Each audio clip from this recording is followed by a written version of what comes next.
মুহূর্তে সাতক্ষীরার শ্যামনগরে আছেন সহকর্মী তানজিম আহমেদ। সরাসরি যাচ্ছি তার কাছে।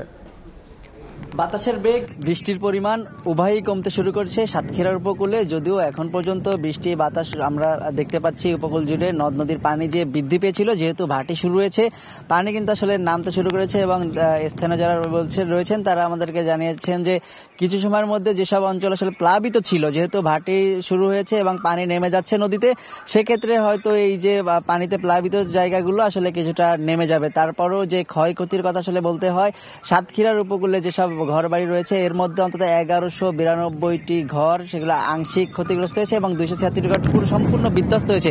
এবং একই সাথে বেশ কিছু কয়েক হাজার বিঘা মাছের ঘের এবং শত শত মানুষ যারা মৎস্য কাজের সাথে জড়িত ছিল, জীবিকা নির্বাহ করতেন, তাদের ঘের আসলে সম্পূর্ণ বেঁচে গেছে। এর ফলে যে ক্ষয়ক্ষতির সংখ্যা ছিল সেটি আসলে সেই ক্ষয়ক্ষতিটি হয়ে গেলই আর কি।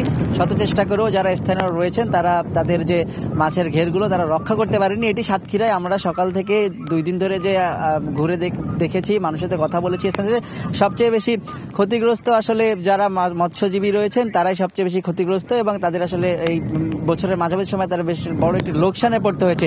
তো সাতক্ষীরার উপকূলে যে ঘূর্ণিঝড়ের প্রভাব আমার কাছে এই ছিল সর্বশেষ। সরাসরি যুক্ত ছিলাম সাতক্ষীরায়। এদিকে